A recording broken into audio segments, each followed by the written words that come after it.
Un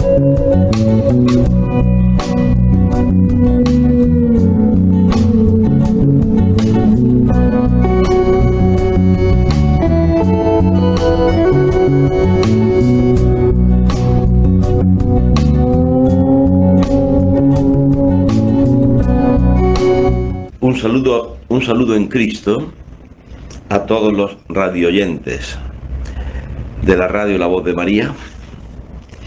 Estamos con este programa, La Iglesia, el Edificio Divino, siguiendo las audiencias del Gran Papa, San Pablo VI. Audiencias que, como sabéis, son pequeñas catequesis que dan los papas, no solamente Pablo VI, también luego lo hizo San Juan Pablo II, Benedicto XVI, ahora también lo sigue haciendo el Papa Francisco, etc. Nos referimos ahora a la audiencia general, que toda se hace en el Vaticano, en Roma. Nos referimos a la audiencia del miércoles 28 de julio de 1976. Dice así: recogemos de nuevo, dice el Papa, el tema que ya anteriormente hemos hablado, que es construir la Iglesia. Se necesita que cuantos son seguidores de Cristo, en la fe y en la caridad, hagamos nuestro el programa hecho por Él, por Cristo, que dice a Pedro: yo construiré mi Iglesia. O sea que la Iglesia, aunque nos invita a construirla, quien la construye es Él. Tú eres Pedro, sobre esta piedra edificaré yo, edificaré mi Iglesia. Y continúa diciendo el Papa que es de notar que esta palabra, Iglesia, ya se utiliza varias veces en el Antiguo Testamento, como asamblea convocada en torno a la palabra de Dios en el monte Sinaí. Reúneme a la asamblea, ¿no? En el monte Sinaí. También se cita 3 veces en los evangelios. El evangelio de San Mateo, por 3 veces: edificaré mi iglesia, los poderes del infierno no prevalecerán contra la iglesia, etc. Pero aparece dice hasta 23 veces en los Hechos de los Apóstoles. Y aparece 64 veces en las cartas de San Pablo. O sea, el término iglesia va apareciendo progresivamente en el Nuevo Testamento. Y sorprendente, la primera que aparece Iglesia Católica, atento a este término, católica, nosotros somos la Iglesia Católica, significa Iglesia Universal, ¿no? Donde están todos los dogmas, todas las verdades de fe por las cuales el hombre se puede salvar y donde se pueden curar todas las enfermedades, de avaricias, de odios, de rencores. En la Iglesia es un gran hospital, como dirá el Papa Francisco, y donde están llamadas todas las gentes. Vayan al mundo entero, hagan discípulos míos de todas las gentes. Entonces, la primera vez que se utiliza la palabra Iglesia Católica, curiosamente, dice el Papa San Pablo VI, la utiliza San Ignacio de Antioquía, que diríamos hoy de la Iglesia Oriental, ¿no? Iglesia ortodoxa. Pero entonces no existía, desgraciadamente, esta división que hay todavía hoy, y por la que el concilio se ha declarado ecuménico, que busca la unidad de la Iglesia.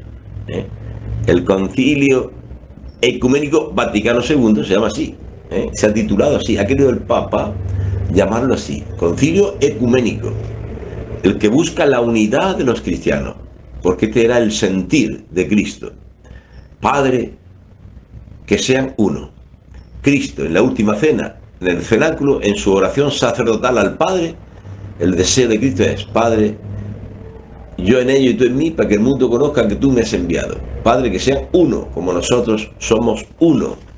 Bueno, continuamos, pero llama la atención esto, que el primero que utiliza el término católica, Iglesia Católica, es San Ignacio de Antioquía. Estamos hablando de final del siglo I. O sea, Ignacio de Antioquía es uno de los grandes padres apostólicos. Sabéis que la máxima autoridad referido a es la Escritura, la norma de las normas, norma de la fe, la Sagrada Escritura. Después viene en autoridad los padres apostólicos, que son tres: San Policarpo, San Clemente Romano y San Ignacio de Antioquía. San Ignacio de Antioquía fue discípulo de San Juan, o sea, y San Juan, el discípulo amado de Cristo. O sea que estamos tocando las fuentes primeras del cristianismo. Y San Ignacio de Antioquía, Antioquía está en lo que ahora es la zona de Turquía, ¿no? Lo que llamaríamos la Iglesia de Oriente. Roma, España, etcétera, las Galias, Francia, sería la Iglesia de Occidente, que luego vino aquí a evangelizar a América.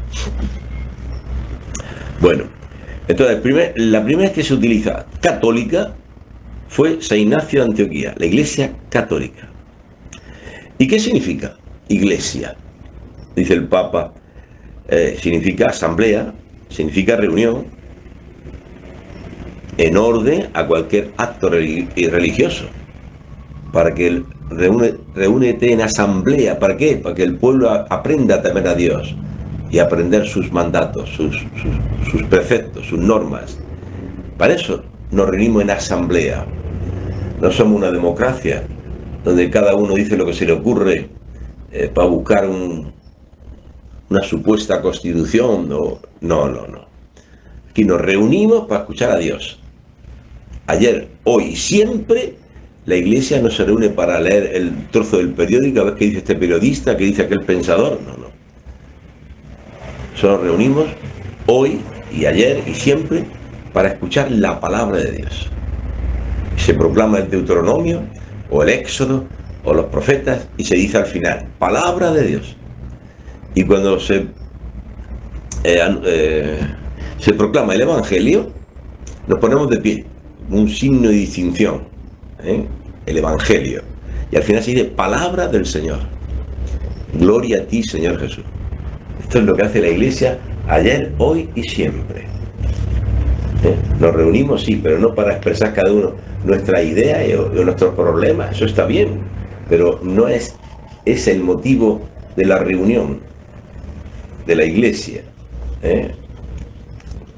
sino escuchar la palabra de Dios, que es la que nos puede iluminar e infundir en nosotros el temor de Dios, para aprender los caminos de Dios.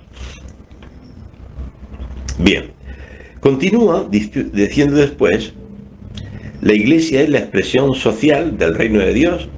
Él utiliza aquí varios nombres, ¿no?, para expresar lo que es la Iglesia, ¿no?, el cuerpo místico de Cristo, del cual Él es la cabeza, Cristo, la plenitud de Cristo, la esposa de Cristo, y así podemos seguir hablando, ¿no? Una serie de imágenes que utiliza también el concilio para expresar el término Iglesia. No solo nos vamos a detener en el símbolo ya reseñado, elegido por Cristo, aquel del edificio de Dios, edificado por Él mismo. Edificaré mi iglesia. Por eso este programa, me dijo un día la directora, ¿podrías hacer un programa sobre el Papa San Pablo VI? Y lo hemos titulado así. Este programa, que lleva en sintonía, ya lleva varios meses, lo hemos titulado así: La Iglesia, el edificio divino. Edificación de Dios, campo de Dios. Bueno, este título que hemos dado a la Iglesia, a este programa también, no viene por una idea nuestra, tampoco. Ese es el título que da San Pablo cuando habla en 1 Corintios 3:9, dice: vosotros sois el campo que Dios cultiva, el edificio que Dios construye. San Pablo a los Corintios, si lo queréis buscar ahí, 1 Corintios 3:9. Comienza así diciendo: nosotros somos colaboradores de Dios, dice el apóstol. El apóstol es un colaborador de Dios. Nosotros, los sacerdotes, los catequistas, somos colaboradores de Dios. Y vosotros sois el campo que Dios cultiva, el edificio que Dios construye, ¿eh? La iglesia es el edificio divino, el edificio que Dios construye, es Dios quien lo construye. Porque si el Señor no construye la casa, en vano se afanan los constructores. Es Dios quien edifica. Es Dios quien cultiva el campo de Dios, el edificio de Dios, el rebaño de Dios, la esposa de Cristo. Son términos para expresar esta bellísima realidad que es la iglesia, a la cual tú estás llamado por tu bautismo a ser esta iglesia que es un pueblo sacerdotal de reyes y de profetas. Algo impresionante lo que somos y no nos damos cuenta. No nos damos cuenta. Como por ejemplo que estamos esta nave maravillosa que es la Tierra, que va girando en torno al Sol, tarda un año en darle la vuelta al Sol a una velocidad de 111.000 kilómetros por hora y no nos damos cuenta. Estamos aquí, ahora duermo, ahora me levanto, ahora desayuno, pero tú te das cuenta dónde estamos. La velocidad de 20 aviones juntos. ¿Tú has visto un avión, la fuerza de un avión a 500 kilómetros por hora? Un avión que cuando ya pasa de 300 en el aeropuerto, ¿no? Ves que arranca el avión y de pronto llega a una velocidad de 300 kilómetros por hora y entonces ya escapa de la fuerza de la gravedad y ya comienza a volar. Y después llega a alcanzar unos 500 kilómetros por hora. 500 kilómetros alcanza ese avión, eso no es nada a la velocidad que va la Tierra, 20 veces más, 111.000 kilómetros dando vueltas por todo el universo, pero luego al mismo tiempo girando sobre sí misma en un movimiento de rotación, el otro se llama movimiento de traslación, a 1.200 kilómetros por hora rotando sobre sí misma. Y entonces a las 6 de la mañana, aquí más o menos en Ecuador, empieza a amanecer. ¿Por qué amanece? Ni nos damos cuenta, parece que las cosas son así, pero tú sabes lo que hay detrás. Pensamos lo que hay detrás. El artífice que ha creado esto. No nos damos cuenta. Pues así también. La iglesia, no nos damos cuenta de dónde estamos metidos. El campo que Dios cultiva, el edificio que Dios construye. Por el bautismo somos ese pueblo sacerdotal que pide por el mundo entero. Pero no como los sacerdotes de la antigua alianza en el templo de Jerusalén que ofrecían sacrificios de ovejas y bueyes. No, no, no. Cristo en la cruz ha cambiado el sacerdocio. Aparece un nuevo sacerdocio, donde ya no se ofrecen sangre de víctimas, de ovejas y bueyes, sino Cristo ofrece su propia sangre. Y entra el sumo sacerdote en el Sancta Sanctorum del templo de Jerusalén una vez al año, y Cristo como sumo sacerdote en este altar que es la cruz no entra con sangre de machos cabríos, sino con su propia sangre en el cielo. Este es el verdadero santuario. Y nosotros por el bautismo nos incorporamos a este sacrificio como llevando la cruz de cada día.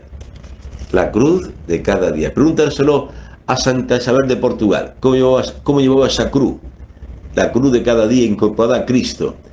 Pues mira, amando a un esposo, el rey de Portugal, Dionisio, cuenta la historia, que tenía varias mujeres, amantes, como hacen casi todos los reyes. No todos, porque también hay reyes santos. En España, San Fernando III el Santo. Pero mira, ahí, santificándose. Recogiendo Santa Isabel de Portugal, leí hace unos días, fue su memoria, y recogía Santa Isabel de Portugal a los hijos naturales que tenía el rey con otras mujeres, los recogía en palacio, los alimentaba, los educaba. Ahí, el sacerdote de la nueva alianza. En la cruz se inmola. ¿Por qué podía hacer Santa Isabel de Portugal eso? ¿Porque era masoquista y les gustaba sufrir? No. porque estaba unida a Cristo sacerdote en la cruz, en la oración, en los sacramentos, una mujer de iglesia, luz en el medioevo, Santa Isabel de Portugal. Interesante leer esta historia, tantas tonteras que leemos o que se lee a veces en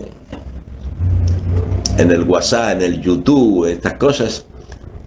Hay también cosas interesantes. Lee la vida de los santos, Santa Isabel de Portugal. Cómo podemos estar unidos a Cristo, unidos en la cruz, porque somos un pueblo de sacerdotes, de profetas, para decirle a tu cuñado que se está separando a la mujer: no te separes de tu esposa, Dios te ama, busca a Cristo, y unido a Él podrás amar a tu esposa, así como es. Amar a tu familia, a tus hijos, unida a Cristo, no te divorcies, lleva la cruz. Profeta, a decirle a los demás que Dios les ama, que Cristo ha muerto y resucitado para salvarnos, que Él es el camino, la verdad y la vida. Y reyes, que está llamado a ser rey, no ser un esclavo de ningún vicio, ni de pornografía, ni de ambición por el dinero, ni de rencores y odios a tu suegra o a tu esposo. No, tú estás llamado a ser rey, ser libre, liberado por Cristo, unido a Cristo, vencedor de la muerte, del pecado, que nos ha abierto el cielo, que está orando a la derecha del Padre por ti, por mí, y nos está esperando. Algo maravilloso, hermanos. Entonces vosotros sois, en expresión de San Pablo a los Corintios, somos el edificio que Dios construye. La iglesia es el edificio divino, no una reunión de hombres. No nace la iglesia porque hombres muy sabios, muy inteligentes, todos premios Nobel, se reunieron en el cenáculo y elaboraron un programa fruto de su sabiduría. No es así. La iglesia que existe hoy, la iglesia católica, fundada por Cristo, la conformaban 12 hombres cobardes que abandonaron a su Señor. En la cruz lo dejaron solo. Y que estaban llenos de miedo con las puertas cerradas. Aquí no estamos hablando de superhombres ni nada de eso. Eran hombres como tú y como yo. Pero una cosa tenían. Habían creído en su maestro. Y estaban siguiendo su palabra. Esperen la promesa del Padre. No se vayan de Jerusalén. Y ellos orando el día de Pentecostés, recibieron el Espíritu Santo en lenguas de fuego. Y se transformaron. Ya abrieron las puertas del cenáculo. Anunciaron a Cristo muerto y resucitado. Y aunque el Sanedrín los cogía presos, los azotaba, ellos serían contentos. No se iban a la comisaría de la mujer. No se iban a poner denuncias. Esas cosas las dejamos para la gente del mundo, que viven a que de denuncias, abogados, pleitos, odios, venganza, enemistades. Así vive el mundo. Las herencias. Hiciste hermano, esta cuñada me robó. No, nosotros esas cosas las dejamos. Los apóstoles salen del Sanedrín después de ser azotados, contentos, llenos de alegría, porque han merecido llevar golpes por el nombre de Jesús. Se asemejan un poquito a Jesús, muerto y crucificado. Por eso San Andrés cuenta la historia, la tradición, que cuando vio la cruz, dice: oh cruz, ¿cómo te he anhelado? Le crucificaron en una cruz en forma de aspa, de arpa, no sé cómo se dice, arpa o aspa. Y allí le crucificaron a San Andrés. Tuvo 4 días allí, sus discípulos no se apartaban de él, consolándolo, animándole, y él los animaba, a sus discípulos: oh cruz, cuánto te he deseado, recíbeme como recibiste a Cristo. La cruz, Dios mío, la iglesia, madre mía. ¿Sabes el premio, la lotería que te ha tocado? Que Dios te ha llamado a su iglesia, a ser hijo de Dios, coheredero con Cristo por el bautismo, a recibir por la sangre preciosa de Cristo el perdón de todos tus pecados y el don del Espíritu Santo que te diviniza y te invita a decir: va, Padre. Tenemos un Padre en el cielo que nos está esperando, que nos ama, que nos cuida. Y decir con San Francisco así: tengo otro Padre. Cuando su padre lo denunció, lo arrastró por la calle, lo maltrató porque había vendido sus bienes para los pobres. Y ya cansado, San Francisco dice: toma mi ropa, es tuya, tómala. Se quedó desnudo, dice: de hoy tengo otro Padre.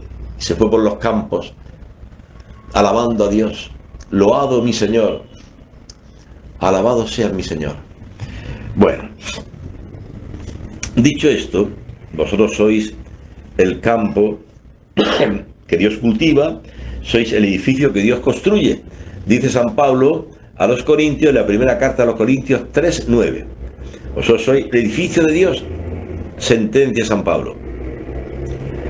Esta expresión es eco del pensamiento del Señor.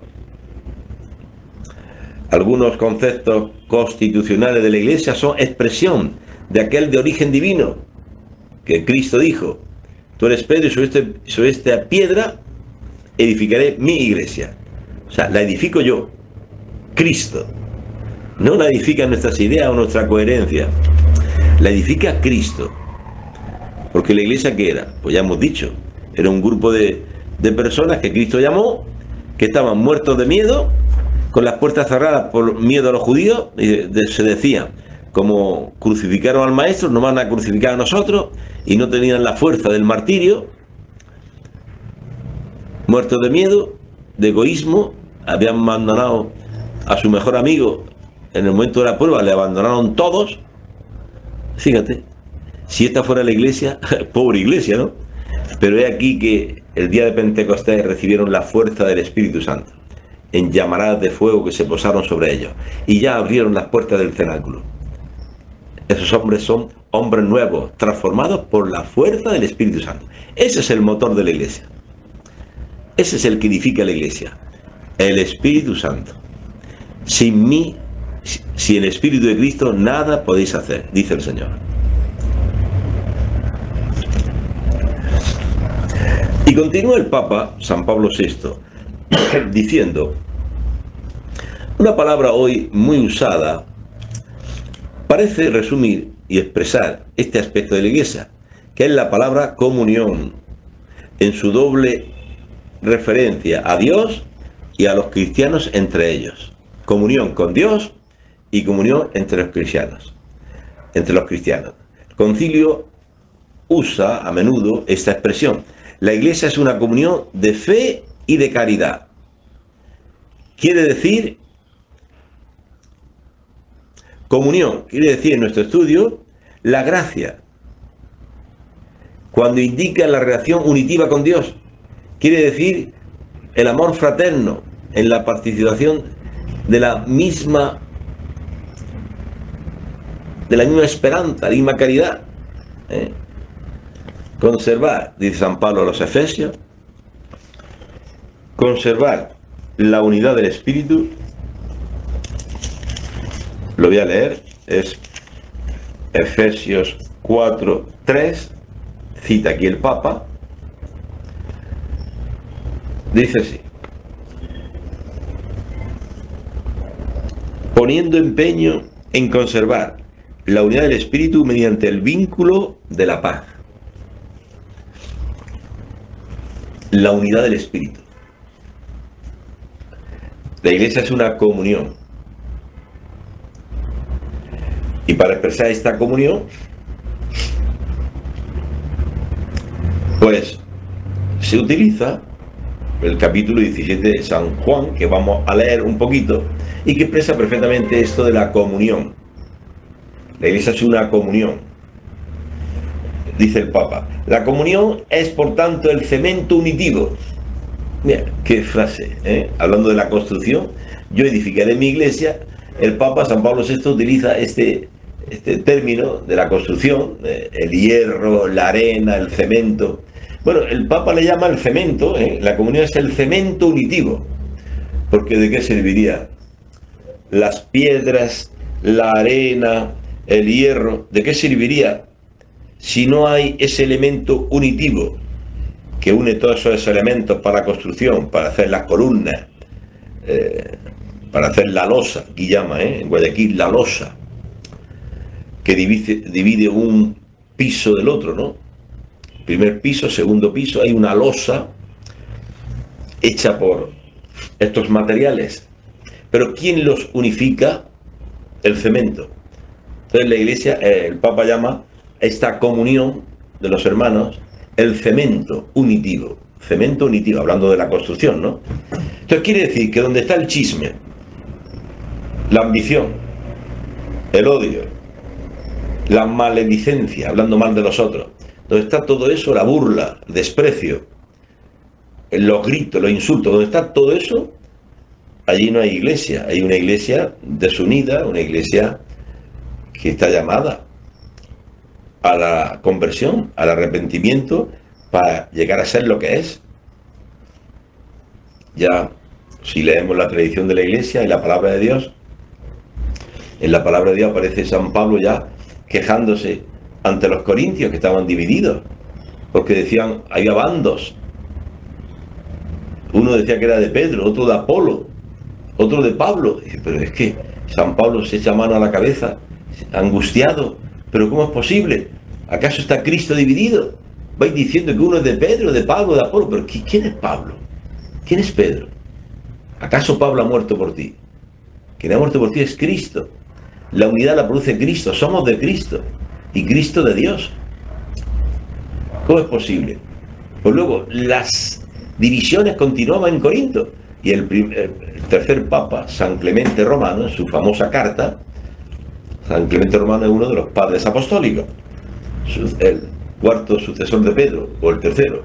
Pedro Lino Cleto Clemente, Lino Cleto Clemente, el tercer sucesor de Pedro en Roma, San Clemente, ya escribe una carta a los corintios lamentándose de esto, quejándose de cómo es posible que sigáis con las divisiones. Ya el apóstol Pablo os recriminó, os corrigió y seguís. Ahora no quería aceptar la autoridad de los presbíteros, etcétera, y había también bandos divididos en Corinto.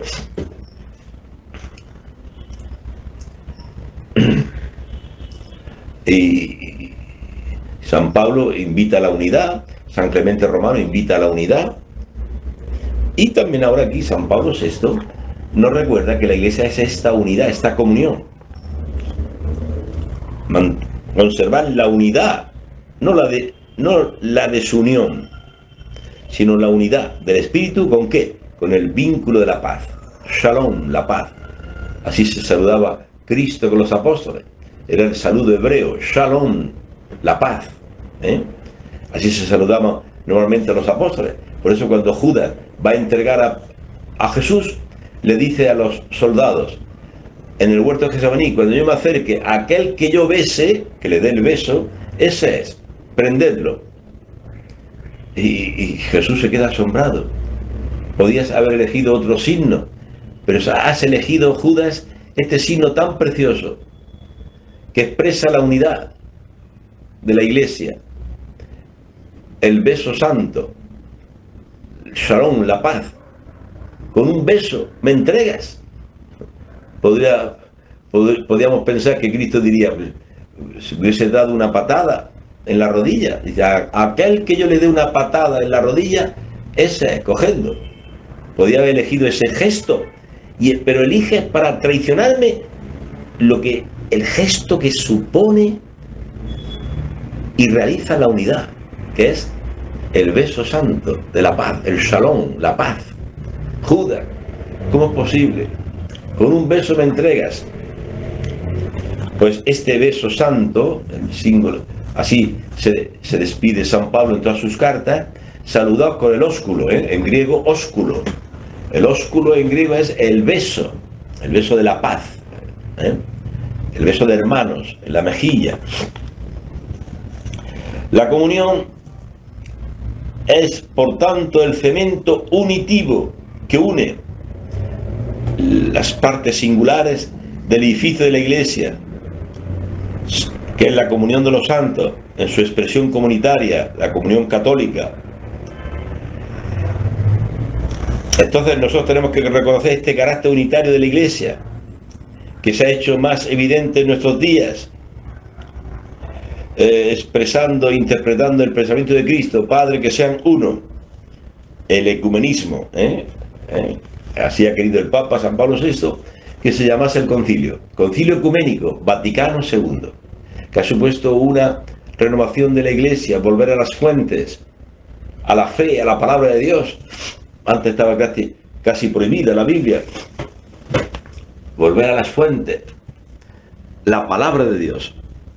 Bien, entonces Él cita aquí el Papa el final del Evangelio de San Juan, el capítulo 17, que se refiere a la oración sacerdotal. Padre, que sean uno, para que el mundo crea. Padre Santo, cuida en tu nombre a todos los que me has dado, para que sean uno como nosotros. Y el amor. Amaos, lo que os mando es que os améis los unos a los otros. El amor y la unidad. Este es el cemento unitivo que hace la Iglesia como edificio de Cristo. El amor y la unidad. Amaos. ¿Cómo tenemos que amarnos? Amaos como yo os he amado, y sed uno, perfectamente uno, para que el mundo crea que tú me has enviado. Que seamos perfectamente uno. Entonces, hablamos de estos dos aspectos, de este cemento unitivo, que es el amor y la unidad. Porque el primer término es el amor, que crea la comunión, el amor. El segundo es la unidad, que sean uno. Vamos a hablar de estos elementos que serían como el cemento unitivo de esta construcción que es la Iglesia, que Cristo edifica, ¿no? El amor. ¿Qué es el amor? Porque claro, el amor lo oímos tantas veces en la música, las canciones, donde vas y sube a la buseta, el amor, pues, se canta el amor por todos lados, pero ¿qué es el amor? El novio que le dice a la novia, dame la prueba del amor. ¿Ese es el amor? ¿O es una pasión sexual? ¿O es lujuria, la fornicación? ¿Es un pecado capital, la lujuria? ¿O es el amor? ¿Tenemos una confusión con esto del amor? No, el amor es Cristo. Esta es la prueba de que Dios nos ama. Siendo nosotros pecadores, Él murió por nosotros. Amaos. ¿Cómo tenemos que amarnos? Como yo os he amado. Ese es el amor. Como yo os he amado. ¿Cómo nos amó Cristo? Pues nos amó cuando éramos enemigos, malvados, egoístas, groseros, pecadores, viciosos. Él dio su sangre por nosotros. No esperó Cristo a que fuéramos buenos para bajar del cielo. No, Cristo bajó del cielo y bajó a este chiquero de la humanidad, de tantos abortos, 50 millones de abortos en el mundo, 50 millones de crímenes, y la propia madre matando a sus propios hijos.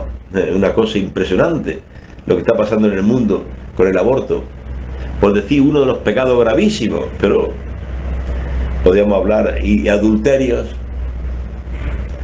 Decía San Juan de Ávila, en el siglo XVI, en la ley de Moisés se mandaba apedrear a los adúlteros y adúlteras.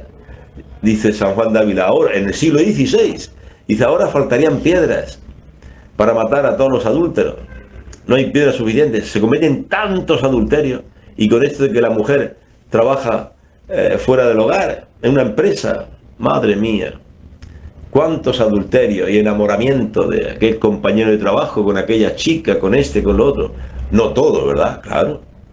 No vamos a pensar que toda mujer que trabaja fuera de casa es adúltera. Eso es imposible, ¿no? Pero cuántos adulterios, cuántos robos en las empresas, en todos lados. Cuánta mentira, cuántas guerras, cuánta mafia, cuánta droga, asesinatos. Pues bien, este mundo que Dios creó y del cual el príncipe de este mundo es el demonio, Cristo ha venido a derrotarlo. ¿A qué vino Cristo a la tierra? A vencer al demonio, a quitar nuestros pecados, darnos la vida eterna, darnos la vida eterna, a vencer al demonio. A esto vino Cristo. A vencer la muerte, a abrirnos aquel paraíso que nos cerró Adán y Eva con su pecado. Cristo viene a abrirlo con su pasión y muerte, no con grandes ejércitos. Mi reino no es de este mundo, dice Jesús, sino con su pasión y muerte, cargando nuestro pecado como una oveja. He ahí el Cordero de Dios que va a quitar el pecado del mundo. Este es Cristo. Y así vencer la muerte y darnos su espíritu para que podamos amarnos. Este es el amor. El amor es una persona, Cristo, la imagen del Padre. Dios es amor y Cristo es la imagen del Padre. Que me ve a mí, ve al Padre. Y la cruz, expresión del amor. Amarás a Dios con todo el corazón, con todo el alma, con toda la mente. Cristo, con el corazón traspasado, amó a Dios con todo su corazón.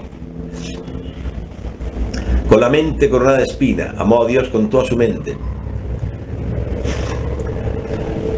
Con las manos y los pies taladrados por los clavos, amó a Dios con todas sus fuerzas. Este es el amor. Y vencedor de la muerte, resucitó, nos da su espíritu para que podamos amarnos. Amaos como yo os he amado. Cristo nos ha amado en la dimensión de la cruz, crucificado por nosotros. Este es el amor. Así tenemos que amarnos en la comunidad cristiana, llevando el pecado unos de otros, como Cristo llevó nuestros pecados, no devolviendo a nadie mal por mal, aprendiendo a poner la vida. Alguien te ofende en la comunidad, perdónale. Mucho más le hemos ofendido nosotros a Cristo. No, estoy resentido con esa persona. Llevo ya, decía una hermana, lleva 3 meses que no iba a la comunidad. Estaba resentida con un hermano que la trató mal. Pero bueno, hermana, así somos de resentidos. Guardamos rencores de meses, años, por aquello que me dijeron, por aquello que me hicieron, aquellos gritos que me... Eso fue una injusticia, decimos, en nuestra soberbia. ¿Y por qué no piensas más bien tus pecados? Que has crucificado a Cristo y Él te amó. Para que perdones fácilmente a tu hermano, si es que algo tiene algo contra ti. ¿Ya no te acuerdas de lo que tú le has hecho a Cristo? Como Cristo te amó. Amaos así, olvidándose, perdonando vuestras ofensas. Perdonaos, dice San Pablo, como Cristo les perdonó. O sea, el punto de referencia es Cristo. ¿Cómo te amó Cristo? Siempre pongo ese ejemplo de aquella hermana que me vino hablando de: Padre, ¿cómo quiere usted que ame a mi esposo? ¿Qué pasó? Siempre pongo este ejemplo porque es iluminativo. Es que se fue a las 6 de la mañana, todavía oscuro, se fue al trabajo, se fue insultándome, diciéndome groserías. ¿Qué pasó?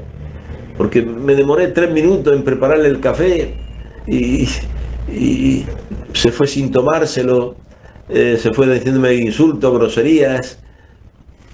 ¿Y cómo voy a amar a mi esposo así? Estoy mal, cómo me trata. Y vamos a ver, pero tú en tu vida pasada no te acuerdas, ¿no te has practicado tú un aborto? Ah, sí, padre, sí, yo me practiqué un aborto. Es un crimen muy grande que una madre mate a su hijo, ¿no? Tú no has adulterado, no engañaste a tu esposo. Sí, padre, caí en adulterio. ¿Y qué hizo Cristo cuando cometiste esos pecados tan graves? ¿Qué hizo Cristo? ¿Te cortó un brazo? No. ¿Te sacó un ojo? No. ¿Te amó? Sí, te amó. Dio su vida por ti. Muy bien. Entonces, ahora no vas a perdonar a tu esposo, que un poco nervioso, alteradillo, porque quería llegar pronto al trabajo, no sé qué. Estaba alterado, estaba un poco nervioso, no le puedes disculpar, no lo puedes perdonar. Hoy, cuando llega a las 6 de la tarde a casa, pues prepárale la mejor merienda, lo que le gusta a él. ¿Eso es posible o no es posible? Claro que es posible. Si Cristo me amó tanto, me perdonó tanto a mí en mi vida pasada, ¿cómo no voy a perdonar a mi esposo? Porque dijo por ahí, nervioso como estaba, una grosería. Bueno, le perdono fácilmente porque mucho más me perdonó a mi Cristo. Así razonan los cristianos, así piensan los cristianos. El ateo, el pagano, no piensa así, ¿no? Yo ya no aguanto una humillación más. Me voy a la comisaría de la mujer, lo denuncio, me voy a buscar un abogado, pongo ya los papeles ya para el divorcio. Ese es el mundo, el paganismo, el ateísmo, los que no conocen a Cristo. Pero tú, que conoces a Cristo, conoces su amor, amaos como yo os he amado, ¿eh? Tú has conocido cómo Cristo te amó. Este es el problema, porque a lo mejor no conoces cómo Cristo te amó, porque el punto de referencia es Cristo. Cuando dice Jesús, amaos, no lo dice así, sacándose de la manga. Dice, amaos como yo les he amado. ¿Tú has conocido el amor de Cristo? Porque el problema quizás es ese, que no has conocido el amor de Cristo en tu vida. Sí, tienes los sacramentos, te bautizaron de pequeñita tus papás, hiciste a los 8 o 10 años, hiciste la primera comunión, y luego a los 12 o 13 años hiciste la confirmación, presume de que tienes los sacramentos, de que alguna vez vas a misa, no sé qué. Bueno, pero tú has conocido el amor de Cristo en tu vida. Cómo Cristo te amó, te perdonó, lo has conocido. Porque así tienes que amar. Esa es la comunión. Cuando el Papa San Pablo VI habla de que la Iglesia comunión, la comunión es esa. Estar en comunión, primero en tu familia, con tu esposo, luego con los hermanos de la comunidad. No, es que aquel habló mal de mí, aquel dijo una mentira de mí, eso es mentira lo que dijo, una injusticia, me trató como a perro, me dio como a zorro, me no sé qué, A ver, ¿por qué estás mirando la paja ajena? ¿Por qué no ves la viga de tu ojo? ¿Por qué no haces examen de conciencia de todos los pecados que has hecho en tu vida? Contemplas tu vida y el amor con que Dios te amó. ¿Por qué no? ¿Por qué no vas por ahí? Contemplando el amor con que Dios te amó. Amaos como yo os he amado. Y luego más adelante dice, Padre Santo, en el capítulo 17 de San Juan, Padre Santo, cuida en tu nombre a todos los que me has dado, para que sean uno como nosotros. Padre, yo en ellos y tú en mí, para que el mundo crea que tú me has enviado. Ser uno. Que sean uno como nosotros. Así como el Padre está en el Hijo en el Padre, son uno, el Padre y yo somos uno, dice Jesús. También ellos en la comunidad cristiana que sean uno, que se aman, se ayudan, se quiere. Si alguien ofendió a otro, ya lo han perdonado, se perdonan fácilmente. En la iglesia primitiva hay un grito, decía Tertuliano, que los ateos decían de los cristianos, mirad cómo se aman. Ese era el grito que había en el mundo. Veían a la comunidad cristiana y decían, mirad cómo se aman. Eso dice el mundo de nosotros. Mirad cómo se aman. O más bien lo que dicen, mirad cómo se odian, que hay entre ellos peleas, gritos, no se perdona, se hablan mal unos de otros, se emborrachan. Cuidado, porque podemos ser luz para el mundo o podemos ser tinieblas. ¿Qué somos? Lumen Gentium. El Concilio Vaticano II ha hecho la primera constitución Lumen Gentium. La Iglesia, luz de las gentes, porque recibe, como la luna recibe la luz del sol, así la Iglesia recibe la luz de Cristo, que es la luz del mundo. Somos luz del mundo y la gente puede decir de nosotros, oye, esa Iglesia, esa gente de ahí, ¿cómo se aman? ¿Cómo se quieren? Se ayudan, son generosos con los pobres, se perdonan. ¿Pueden decir eso? Lo dicen. ¿Somos luz para el mundo o somos tinieblas? ¿Somos luz y la gente glorifica al Padre por nuestras obras? ¿O más bien lo maldice, blasfema? Por vuestra causa es blasfemado el nombre de Cristo, dice San Pablo. Puede ser que la gente de fuera, que no viene a la misa, no viene a nada, que viendo nuestro actuar, pues más bien blasfeme el nombre de Dios. Dice, esos cristianos, mira lo que hacen, cómo roban, cómo mienten, cómo se insultan, se gritan, se emborrachan. Podemos ser luz o podemos también ser tinieblas. Si somos tinieblas, hermanos, pues convirtámonos, convirtámonos, porque Dios existe, ¿no? Y tenemos que comparecer todos ante el tribunal de Cristo para dar cada uno cuenta de lo que ha hecho. Pues bien, continúa el Papa diciendo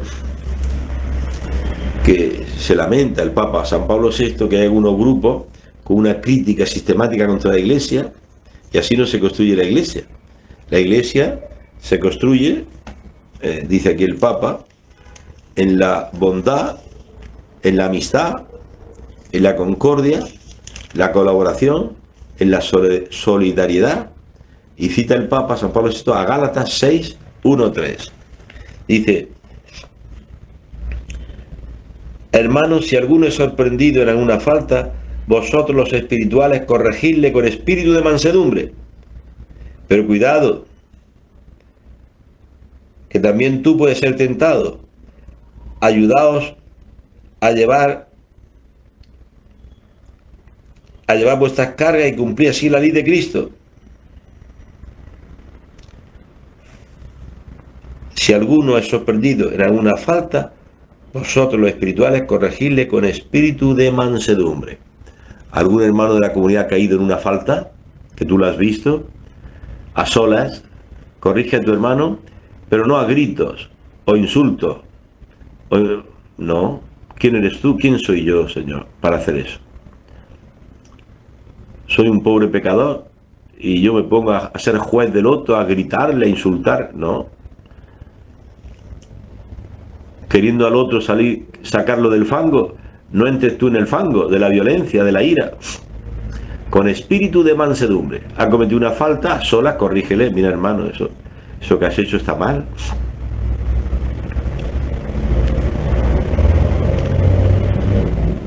Entonces, eso no está bien. Corrígele con espíritu de mansedumbre. Segundo, ¿qué dice más? Cuidado, que también tú puedes ser tentado. O sea que el que crea estar en pie, dice San Pablo, cuidado que no caiga. Porque podemos ver la falta del otro, sí que es verdad, que ha caído en no sé qué falta cayó. Y tú le puedes corregir. Pero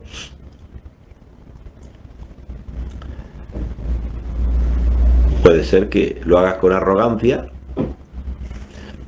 Y dice San Pablo, el que crea estar en pie, mire, no caiga.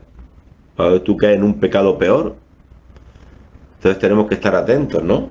Porque también tú y yo podemos ser tentados.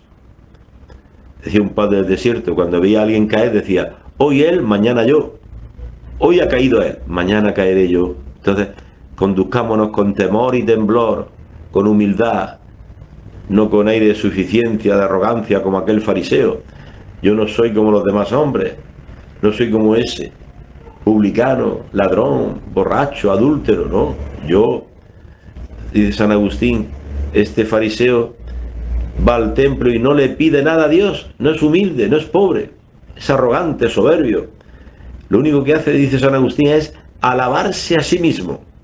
En vez de pedir a Dios, porque todos somos pobres delante de Dios, somos todos pobres, en vez de pedirle a Dios misericordia de sus pecados, lo que hace es alabarse a sí mismo, por lo mucho que reza, por lo mucho que ayuna, por lo mucho que va a misa y que escucha la radio la voz de María. Se alaba a sí mismo, se cree perfecto y desprecia a los demás. Es un pecado gravísimo de que Dios nos libre, de que tantas veces caemos, porque todos tenemos bastantes raíces farisaicas. La definición que da el Evangelio del fariseo es, ¿quién es el fariseo? ¿Cuál es la definición del fariseo en el Evangelio? Lo dice Jesús, que puso una parábola, aquellos que se tenían por justos y despreciaban a los demás. Esa es la definición del fariseo, creerse justo y despreciar a los demás. Que Dios nos libre de esa tentación, y si hemos caído, arrepintámonos para no caer más. Y continúa San Pablo diciendo, ayudaos mutuamente a llevar vuestras cargas y cumplir así la ley de Cristo. ¿Quién es el cristiano? Que lleva la carga, me echa una carga el otro gritándome, diciéndome una cosa injusta, que no es verdad, y tú llevas la carga. No con resentimiento hacia ese hermano, sino como una oportunidad que Dios te da de amarlo, llevando su carga, su pecado. Habló mal de ti, dijo de ti una cosa injusta que no es verdad, y tú llevas esa carga como Cristo llevó las tuyas. Cristo ha llevado nuestras cargas siempre. Nos ha tratado muy bien Cristo. Cuando pecamos, cuando hemos pecado, no nos cortó un brazo, no nos sacó un ojo.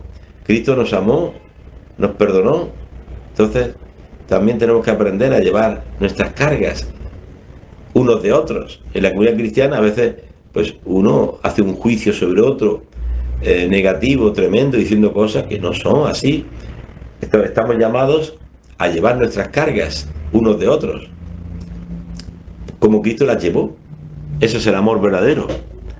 amaos como yo os he amado. Bien, acaba el Papa Pablo VI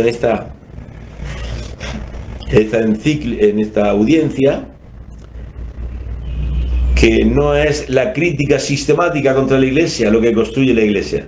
Estamos hablando de la construcción de la Iglesia, que Cristo la construye, pero no en la crítica despiadada de unos contra otros o atentando a la moral, como sucede ahora el sínodo alemán en este año 2023, que quieren cambiar una crítica feroz contra el catecismo de la Iglesia, queriendo cambiar toda la moral de la Iglesia, una cosa tremenda, ¿no? No, así no se hace, así no se construye la Iglesia, sino más bien, dice el Papa, en la bondad, en la concordia, en la colaboración, en aquel espíritu de asociación de los hermanos, en la fe y en la caridad. Así se construye la Iglesia viva, nueva, auténtica, en nuestro tiempo, en el amor y la unidad, siendo uno, en la concordia, en la paz, no en la crítica mordaz. El Papa le llama, hay algunos grupos invadidos de una crítica sistemática a toda la disciplina eclesiástica. Dice el Papa, San Pablo VI, en esta audiencia, si alguno la quiere ver en internet, estamos hablando de la audiencia del miércoles 28 de julio de 1976. 1976. Lo puedes buscar en internet, está en italiano, pero se entiende bastante bien. Así no se construye la Iglesia, en esa crítica mordaz, sistemática, contra toda la disciplina eclesiástica. Y que actuar esta palabra de San Pablo VI, porque hoy, 50 o 60 años después, nos encontramos con lo mismo o peor, una crítica terrible a la disciplina de la Iglesia, al catecismo de la Iglesia, por parte de este famoso sínodo alemán, donde hay muchos también que participan de esa mentalidad, que quiere que la homosexualidad, eso no es pecado, que hay que bendecir a las parejas homosexuales, que los jóvenes pueden tener el amor, el sexo, que eso es normal, que eso es una cosa buena, que no sé qué. O sea, quieren cambiar todo, la moral eclesiástica, donde ya no sea el obispo, el vigilante de la comunidad cristiana, sino que es por democracia, el obispo es uno más, los consejos sinodales quieren gobernar la Iglesia, ya no es el obispo, bueno, las mujeres introducirlas poco a poco en el sacerdocio, bueno, una serie de cosas que va en contra de lo que es la disciplina eclesiástica, que es la verdad que Cristo nos ha revelado. Bien, hermanos, hemos llegado al final. Hasta el próximo día, Dios mediante.